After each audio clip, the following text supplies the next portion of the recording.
नाही, या दोघांसाठी म्हणजे पवारांच्यासाठी, शरद पवारांसाठी तर महत्वाची होतीच होती. अजित पवारांसाठी महत्वाची होती, उद्धव ठाकरेंसाठी महत्वाची होती. सगळ्यात महत्वाची होती ती एकनाथ शिंदे यांच्यासाठी.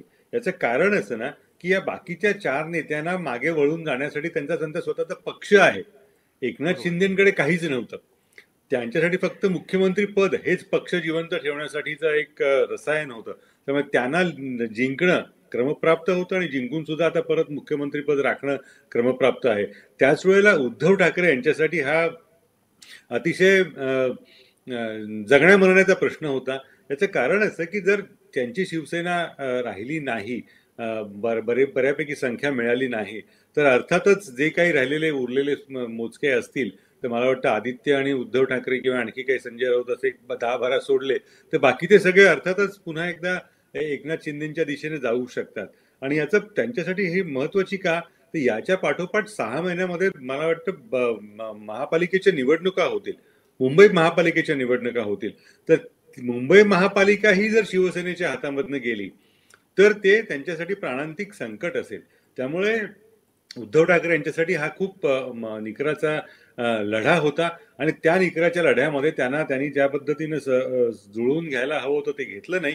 आणि त्याच्यापेक्षा एक महत्वाचा मुद्दा असा की जवळपास 40 ठिकाणी त्यांना नवीन उमेदवार द्यावे लागले, नवीन चेहरे द्यावे लागले. आणि त्याच वेळेला त्यांचे 40 चेहरे हे शिंदेच्या गटातनं प्रस्थापित होऊन सत्ताधीश म्हणून समोर आलेले होते. त्यामुळे त्यांना अधिक लढणं हे जिकिरीचं होतं, अधिक आव्हानाचं होतं. ते काही ते आव्हान पेललं गेलेलं आहे असं दिसत नाही. आणि तिसरा घटक अर्थातच शरद पवारांचा. या वयामध्ये जवळपास 100 सभा त्यांनी महाराष्ट्रभर घेतल्या आणि दिसत असं होतं की त्यांच्या तरी पक्षाला या विरोधी आघाडीमध्ये चांगलं संख्याबळ मिळेल. याचं कारण असं की त्यांच्याविषयीची असलेली सहानुभूती किंवा तत्सम अजून तरी या कलांवरनं तसं काही असेल असं दिसत नाही.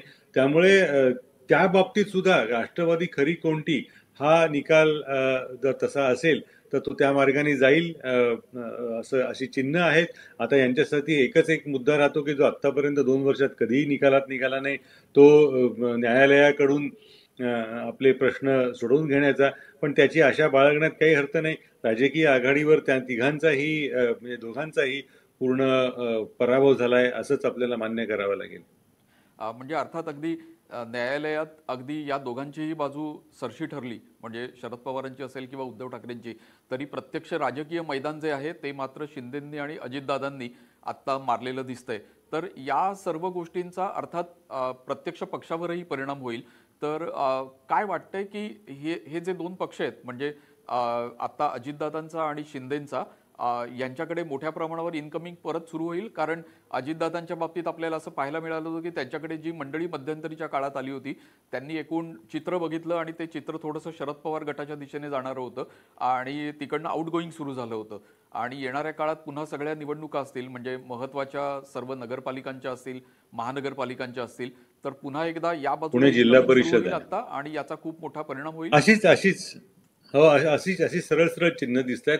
शिवसेनेकडे तर मला असं वाटतं की एक मोजके लोक सोडले तर कोणी उद्धव ठाकरे यांच्या थाऱ्याला आता राहणार नाही. कारण आणखी 5 वर्ष काही मिळायची शक्यता नाही. आणि मुख्य म्हणजे महानगरपालिकेच्या निवडणुकात त्यांना किती ताकद लावता येईल हा एक प्रश्न आहे. कारण एका बाजूला सशक्त धष्टपुष्ट झालेली उद्धव आपलं एकनाथ शिंदे यांची शिवसेना आणि त्याला आधार द्यायला त्याहूनही तगडा भाजप. त्यामुळे मुंबई महापालिकेचं काही वेगळं चित्र होईल असं वाटत नाही. त्यामुळे त्यांच्याकडे फार काही लोक राहणार नाहीत. त्याचप्रमाणे शरद पवारांच्या राष्ट्रवादीची ही अवस्था होईल असं दिसतंय. आणि जे काही थोडेफार शिल्लक राहिले असतील ते सुद्धा अजितदादांच्या मार्गाने जातील अशीच लक्षणं आहेत.